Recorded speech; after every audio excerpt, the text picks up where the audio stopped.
Sir, good afternoon.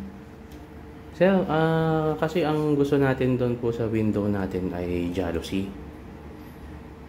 Ngayon po, wala po kasing jealousy na ang frame ay PVC. Kausap ko po ngayon yung installer ko, sir eh. Wala daw pong ganun. So, ang pinakita po niyang sample sa akin, ito maganda po to. Jealousy siya. Teko, yan natin. Jealousy po siya, pero kulay puti. Ano po siya, social din tignan. Tapos yung salamin po natin, ang iniisip ko po kasi green. Oh, reflective. Reflective na green. Ito, ang ganda naman po ng yari niya. Ito. Malinis na malinis po siya tignan. Tapos, ito po yung yung mekanismo niya. Sinabi ko rin po sa kanya yung tungkol dun sa mekanismo na pwedeng pagsabayin yung sa itaas at sa ibaba.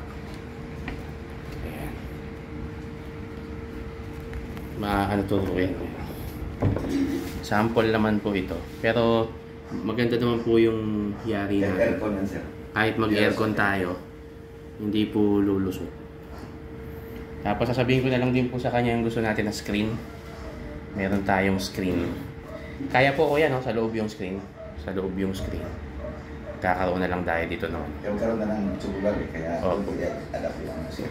Ito po kasi yung sir yung PVC. Ito po yung sample ng PVC. Ganito yung profile. Wala pong PVC na ganito ang korte. Ganito, yung ganito pong profile. Wala po silang ganitong makita na PVC para sa jealousy. Pero yung sa tingin ko, hindi naman po kailangan na PVC itong magiging frame ng jealousy. Kasi nakapix naman po yung frame ng jealousy sa gilid. Ito po. Tsaka silyadong-silyado naman siya. Pakita ko lang po sa inyo, sir, kasi hindi ko pa pinapagawa yung bintana. Nagpapahanap po kasi ako ng ng UPVC na frame ng jealousy. Ako po personally wala pa po ako nakikitang ganun na jealousy tapos ang frame niya ay hindi ganito. Wala po akong nakikitang UPVC ang frame na jealousy. Kasi nga mas matibay po ang aluminum kapag ka jealousy. Ayun lang po, sir.